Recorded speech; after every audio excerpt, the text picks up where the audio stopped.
Hey guys, and welcome back to the channel. So today we'll be telling you the secrets of my £600 life that the producers never wanted you to see.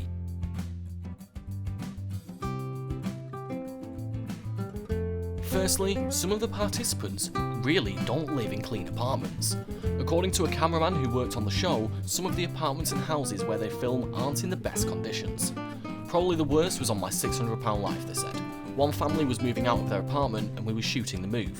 They were very, very unsanitary. Instead of cleaning up their dog poop in the small 2-bedroom apartment, they would put plants on top of it. We had to use a methylaminate oil on our upper lips to withstand the stench.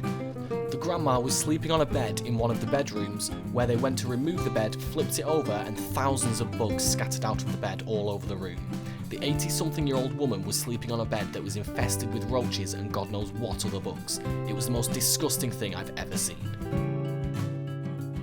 Another weird fact is that some of them do make their own money, but not in the ways that me and you would probably make it. One of the major questions fans have about participants on the show is how they make money.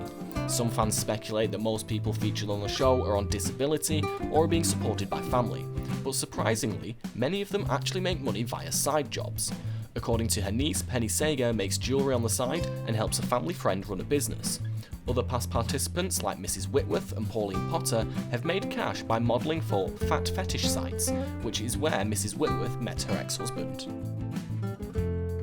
Also, some of the scenes are downright cringy, some are humiliating, and others are just plain embarrassing. Although fans have criticised TLC for showing humiliating scenes of patients taking showers, the patients are actually paid extra for the more humiliating scenes, e.g. the shower scenes, which are obviously difficult. Another participant of the show said off-camera that the show paid participants $4,000 in total to appear on the show per episode. However, the patients are all sign a disclaimer from actually discussing how much money they get or anything like that. So anything that does come out about the money side of things could spell trouble for the patient leaking it. Did you know that Dr. Now has been sued by former patients? In 2012, he was sued for malpractice when he reportedly left a 6.69-inch piece of tubing inside a patient during a gastric sleeve operation. The tube punctured Mrs. Park's colon, the lawsuit alleged, requiring the surgical removal of a part of her colon. However, in 2013, the suit was dismissed and Dr. Now defended himself by saying he wasn't the one who left the tube. Also, a show that has as many good stories as £600 Life, which there are loads, but there are plenty of tragedies too.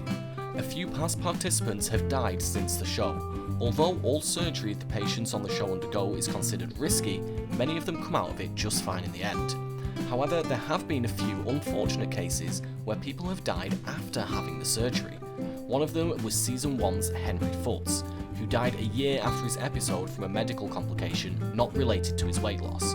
And in Season 6's Robert Bushell, who died of a heart attack before his show was even aired, not to mention a few others. And talking of the good stories, not all the patients have the dramatic weight loss that is expected. Although many participants of the show appear in the Where Are They Now specials looking like completely different people, some patients, even with surgery, still don't end up losing the weight they had hoped to lose. Penny is probably the most infamous example. She refused to follow Dr. Now's rules and, at least according to her niece, only lost about 35 pounds after the show. Severe obesity is a complex physical and psychological condition, with many components. Dr. Now explained to us about why some patients fail. Not realising how much of their struggle is psychological and not just physical can be the biggest obstacle for change with patients. Many refuse to admit that they have any emotional compulsions or compulsive psychological disorders driving them to overeat. Now that we've told you what dark secrets we know, is there any that you know? Is there something glaringly wrong? Let us know in the comments section below and we'll give you a mention.